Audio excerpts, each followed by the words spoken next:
All right, so thank you for joining us today for our Criterion Learning Series presentation on data grids.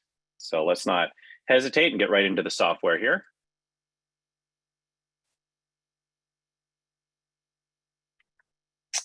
All right, so here we are in self-service. I'm always going to start here to show people how to get to where we're going to be going here.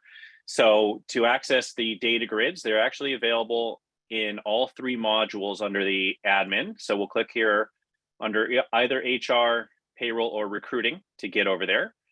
And that will take us over to the admin for ease of use and a little bit quicker response here. I'm going to go right here to a tab I have for employees, but it would be the same thing if I went to payroll or recruiting. I'd be able to see the different options up here along the top. Data grid is going to be available underneath reports. So when I come here, you're going to see all the different standard reports listed here under various menus. And data grid is going to be down here at the bottom. Now with payroll, there's going to be a couple of different options here. So you'll see that, but it's always going to be down here at the bottom is data grid. This is something that could have custom localization. So be aware that is something we can do in the software, which is to rename fields and menu items. But data grid is the default name. You possibly have changed it to something else. I know some companies like to call it ad hoc reporting or custom reporting. So be aware it may be renamed in your custom localization. When you come here, if you've ever saved a data grid before, you're going to see a list similar to this. Your names would probably be different than what I'm seeing here, but you're going to see a list of any data grids that you've already saved. And there's many different types of data grids, and I'm going to go over those today. So if you've saved one before, very easy to run one. You just simply click on it, and it's going to immediately run that data grid that you've created. And you could obviously view it on the screen here, scroll around. As you can see, the scroll bars go right and left and up and down. I can export it out to Excel and so forth. But let's get started on actually creating a new one. If you've never created one before, it's obviously the best place to start. So we'll go ahead and click on New in the upper right-hand corner. When I do this, I have a blank template here with no records of any sort here, because I need to tell it what type of data grid I would like to create. So you'll see 5 different types here: module, table, form, SQL, and custom screen. We're going to start with module. What these are pre-created views of the data that we've gone through and curated to help make this easy to use for an end user. So if you need something like, let's say, the employee bank accounts, you'll see here, there's one called employee bank accounts. And you can scroll through here, they're alphabetical. We try to be very descriptive as far as what information is under each module here. So you'll see them going all the way through here. And I won't go through the entire list, but there's quite a few of them listed in here. And we are adding new ones as we add new features to the software. We're adding new modules here, and we also enhance existing ones. So just be aware of that if you're ever curious about what's in here. You can always open this up. If you look at one of these things, you're not going to impact your data in any way. There is no way to edit or delete your data by looking at one of these views or these modules, so you don't need to worry about that. I'm going to go to this one called employees. And when I do that, you're going to see I have a whole list of columns that show up here on the left-hand side. So these are all the fields of data from various places within the employee's record that you may want to have on your report you're creating. So let's say I was going to make an address list. I could simply start checking the box next to each field that I would like to include in this report. So as you can see here, address 1, address 2, as I'm checking them, it's just adding them in order right over there. And perhaps I need the employee number, the first name, and let's go down to the last name. And I will also get the postal code or zip code. And there we go. Now, just like the custom localization here, if you have used custom localizations to different fields, you'll see those reflected throughout the system. So as an example, postal code instead of zip code, if you're using that terminology, and that could apply to something else as well. Perhaps you're doing something with positions and you call it title, I don't know. But if you use that, you'll see those reflected. All right, so here are the different columns that I have selected here. Now I can remove a column by unchecking the box, or when you'll see I added it back, it goes down to the bottom. I can click this little trash can button, this delete icon over here on the right, to remove it from the report here. So very easy to add and remove columns of data. Now, these will, obviously these don't look like columns yet, but these will be from left to right. So address 1 would be my very first column, keep going all the way over, and city would be my last column on the right.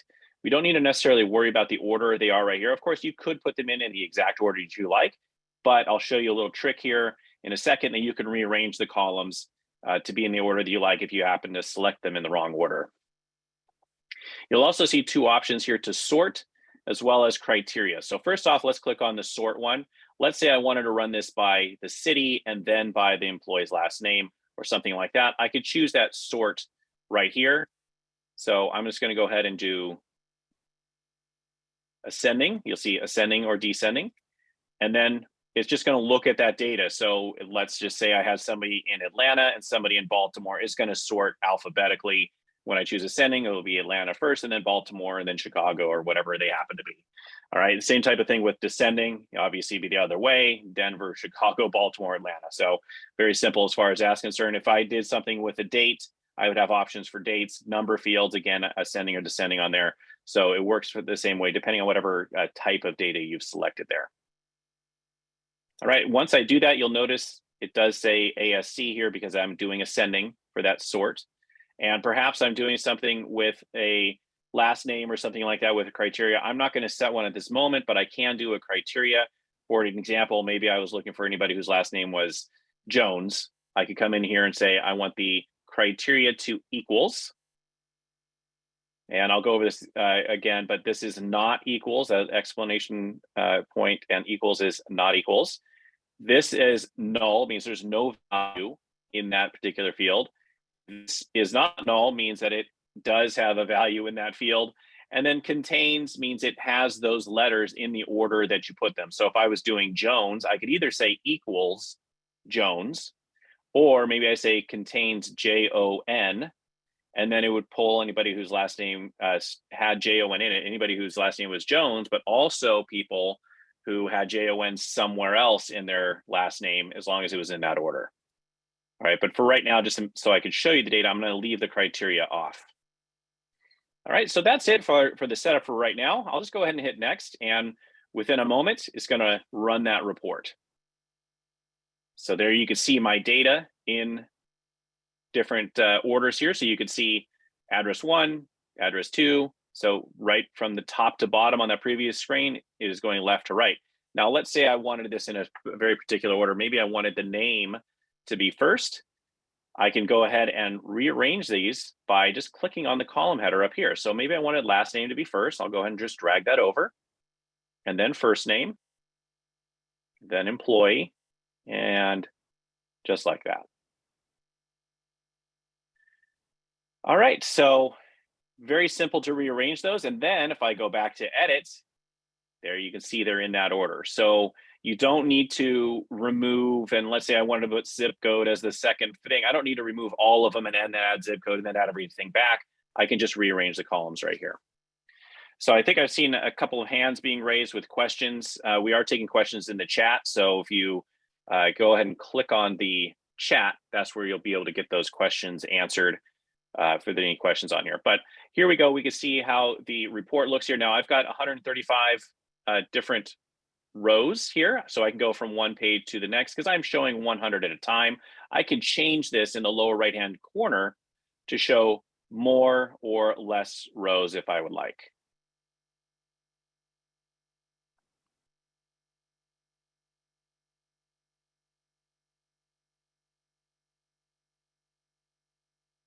All right, so that is this. We may have a little technical difficulty. I think some people are saying the chat might be disabled, so we'll see here. I'm not sure if Brittany or our team is working on that, be able to get that in there. So hopefully we'll be able to put that in there. All right, so what else can I do on this screen here? Of course, I showed you how to edit to go back, but I can also export it to Excel as the default, but I can export to CSV. If I do this, what it's going to do is it will download an Excel file. I don't have the option to name that file. It's just going to be called datagrid.xlsx. And if I've downloaded before, it's going to do datagrid 1, 2, 3, etc. to not overwrite files on your computer there. And I can also save this, which means it's going to save this exact data grid. So let's say I want to call this employee address, just like that. All right, and I'll go ahead and hit OK. So now this is saved. You'll see in the upper left-hand corner, here is the name of this. So if I wanted to rename it, maybe say employee address by city as an example, and then I can click save again. If I do make some changes to this and I wanted to save those changes, let's say I went back here and edited and I added the country, and then I went over here to next. If I wanted to keep that, I would have to hit save, and then I would have to, and then it would save that. If I hit cancel, it's not going to save that. And then one other option you'll notice in the lower left-hand corner is the delete button. So if you no longer need this data grid, you can go ahead and do that. All right, so that is a module data grid. Now, one of the things you'll notice here is that right now, once I've selected a module and I've started adding fields, I can't change the module. I can't add other fields to this. We are actually doing an enhancement where we will be able to add some modules to others. So I believe we're going to be able to add employee information to other modules in the near future in our R3 release. A little sneak peek of that is coming up. So we will be able to do that in the future. But today, as of August 16th, 2022, you can only choose the module and then the fields from that module. So what is going to happen? If I do need something from another table, that's where I can do the next type of data grid, which is called a table. So this gives me access to all of the different tables in the system, and there are hundreds of them. If you've ever clicked in here before, you will see every table that is out there in the system. And like I said, there's hundreds. I'm going to scroll very quickly so you can see how many tables we have here. We do have a data dictionary available if you're somebody who wants to be able to write reports and you're not sure exactly which table's got your data. You can ask for that data dictionary. We'll send it over to you and you can then see, okay, here it is. But just like this, is going to be many different pages. Now, what we've tried to do is to match up the table name to where that data is located. So as an example, if you're looking for deduction information, there's this is the deduction setup, but employee deductions is going to be a different one. I keep going down. Here is employee deductions. So that is what we've tried to do. Employee data, pretty much what you would see by clicking on employees, and the various tables and views over here are going to be called employee, and then something like documents, expenses, goals, whatever they happen to be, they're going to be located under employee. So that's a really good just tip on this, is where that stuff is going to be located. Taxes is another one, time off plans. So you can see how those are all working. I'm going to go ahead and just choose employee time off plan just to show you what this looks like. So I'll click the arrow here to add it into my data grid here. So here you can see the table called employee time off plan. I can click this little square next to it to add one or more fields to this. So it's going to add from that table this different things. All right, now, when I do that, I'll also see these other planned or other tables that are now available. These are related tables to this. So employee time off is directly related to the employee table. So I can add that to grab data from the employee table that's going to have things like the employee number, their hire date, and things like that. Now, I'm not going to go over everything that's in each table. I don't know everything's in every single table, but I do know some of them. Employee is going to have a lot of key information in it. Person is going to be another one. That's where like their name is going to be located, is under person. But you'll see as I add the table, it's adding other tables here that are also related now to employee. Here's one that's related to time off plans. It's also creating the link. That's what this little icon is here. It's a link to that other table. So this is related to the employee table through employee ID, and this is related to the time off plan through the time off plan ID. So it creates those links for you. You don't have to know what those links are or try to figure it out yourself. We've created those for you there. So that's what it is. If you are somebody who understands link types, you can go in here and do inner, left, and right join. That's a little bit more advanced. That determines how do we handle if a record or a value doesn't exist and stuff like that. So I'm not going to worry about that right now. we can definitely get into that and send you information on that if you're interested in that. So let's go ahead and just choose some different values in here. I'm going to add the person table as one more table so I can get the name. That the name is in the person table. So I'm going to start there, and I'm going to go ahead and add the first name, the last name, just so I can get that there. You'll notice in there are the two columns. Under employee, perhaps I want to get the employee number and their hire date. All right. And then under the time off plan, I just want to get maybe the accrual date. I don't know. I'm just picking some stuff here. And then here, I want to get the time off plan description. All right. So again, I've selected several fields here, and we can see how this is located. Now, you'll see I have some more options here that I didn't have previously. So one is that join that I talked about. You'll see that added that column there. Here's that sort and criteria we talked about a few minutes ago. But I also have this one over here called show. So in this situation, if I don't need the employee ID and this time off plan ID, which is just a value in the back end, you could choose to not show those. You don't want to delete them because that'll destroy the link, but you don't need to see these. These are just your numeric values that we use in the back end to link one thing to the next. All right, and there should be one other one for person ID. I'm going to go ahead and not show that. Those are back end values that you don't need to worry about. But let's go ahead and look at this now. And here we go.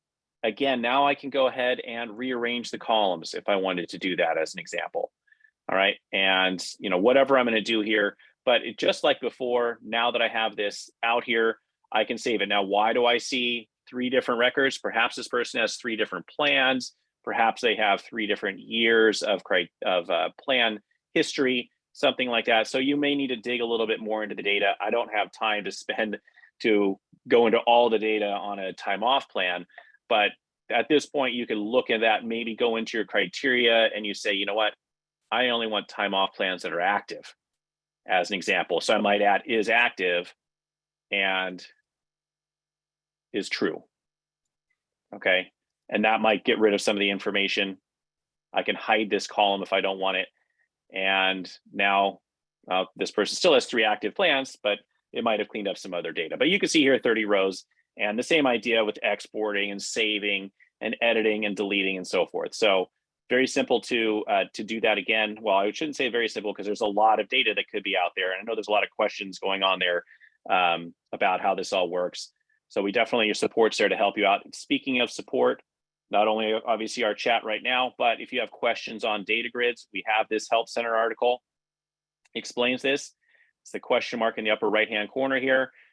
You can see information about it, about how that works. Click on this to get more information, but you'll also see down here at the bottom, you can reach out to support directly to get that help. All right, so that is a table view, and you'll see I have some other ones created here. Let's talk about the next one down here, which is a form. So if you have any forms in your system, you are able to pull the data off of that form with whatever's on there. So I have some forms in my system here, and you can see I've got all these different things out here. Let's just go to this one called IT equipment. I'm just picking one out. And any field, so that might not be a great example. Let's find, let's see, company handbook. Let's see what's on here. Maybe that's also not a great example here. I don't know. I should have looked to see which form is the best one here.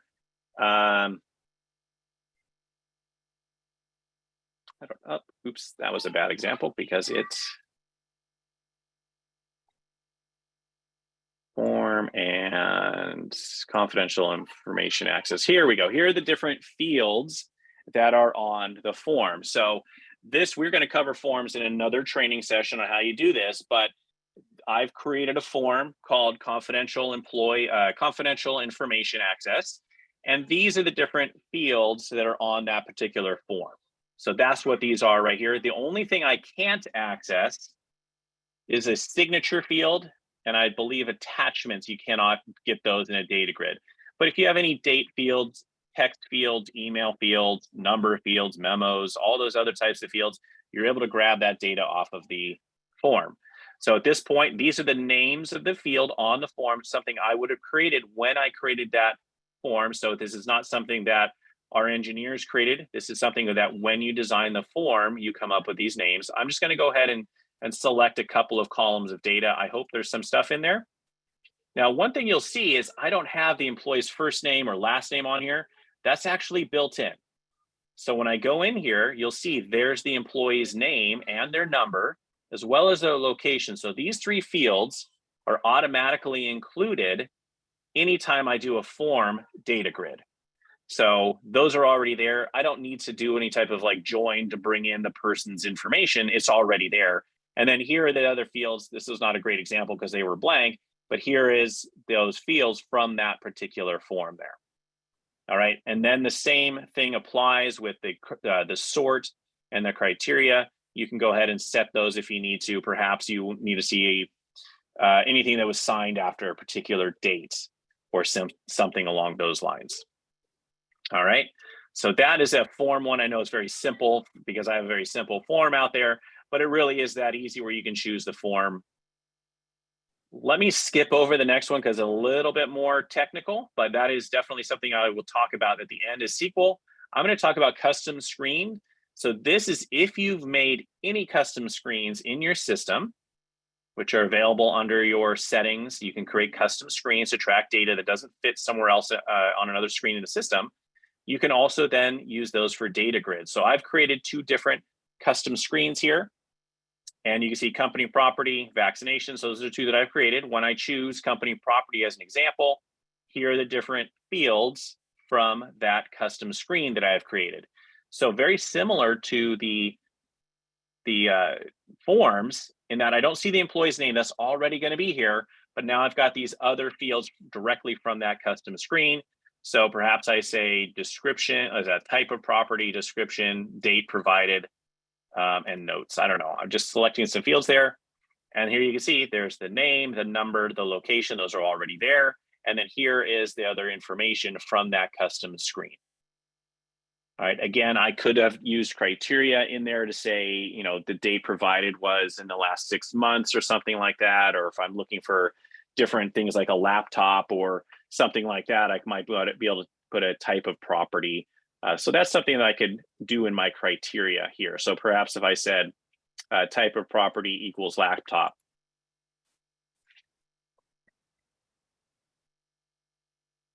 All right, example right there. I can add more than one criteria if I wanted to. And now I get the one laptop that was provided. My data is a little bit incomplete in my demo here, but you can see the columns that I've selected there. And I, of course, can drop it out to Excel. Maybe I want to call this employee laptops. All right, so I've saved that one. There's employee laptops, and if I want to rerun that. Now, another reason you may want to save a report is you can use the task scheduler, which is something we'll cover in another training, to run a data grid as well and maybe send it to somebody. So you might schedule that employee laptops data grid to be run every Friday and sent over to somebody in IT. So that's an example there. Now, I did want to cover SQL, which might be way more technical than you thought you were going to get into today. I'm actually going to bring up one existing one. And the reason I say that's very technical, this looks like any other data grid. However, you can see here in the back end is the SQL language. So this is telling the system what we want to do. I'm going to go from a very high level. We're saying we want to select these various columns, employee number, first name, last name, code, and effective date from this table called person. And we're adding in these other tables. Like I said, very, very high level here. But if you know SQL, this is very powerful because you can write your own SQL statements in here to select the data, and you can do lots of things in SQL. You can't write to the data, but you can select data and you can do lots of different things in there. Be able to do that. It's a lot more powerful than you can, let's say, using a module or a table, because you can do like date ranges very easily in there and, you know, things like that. But again, probably a lot more technical than most people want to get into. One of the things that we do in support is we do write these things frequently for clients who need data. That way you can get it out in a nice data grid. But you can see here, it is now a data grid. that I can now export out to Excel, run, or just look at here whenever I want. All right, so just to give a little recap of today's training here, we went over the data grids. We talked about creating ones using modules. So that's where I select here, I'm selecting one here, where I select the module up here and I simply check a box next to each column, perhaps setting a sort and criteria on there, and then I can go ahead and run that. So you can see that in there. We talked about using tables. So table is where I can select one or more tables from a list of tables. And then once I've selected those tables and established the links, I can select the different fields that I want to have on that particular data grid. And then of course, run it to show that data. We talked about using forms and custom tables, or custom screens, I should say. So you can have a form out there that you're collecting data, and then you can report on it using our data grid with that one. And then a custom screen, same idea. You can create a custom screen and do that. And then finally, the SQL. So that covers all of the different types of data grids. I know there's been a lot of different questions going on there. I have not been able to keep up with the chat. Anything that is outstanding, our support team is going to reach back out to you and answer those questions. This is being recorded, and we will have this posted up. I believe it's going to be on our YouTube channel, but we'll also send out a link to the video to everybody who registered. Obviously, if you weren't here, you won't know this until the very end, but we will send it out to everybody who's registered. So even if you did not attend, or you had a colleague not attend, they're going to get a copy of this video. So I want to thank you for your time today. Thank you for all your great questions. Please feel free to reach out to your support representative by clicking on the help. You'll see the email address, phone number to call if you have any questions on this, or of course, questions that are related to anything else in the system. We're always happy to help you out. So thank you very much for your time today, and have a nice day.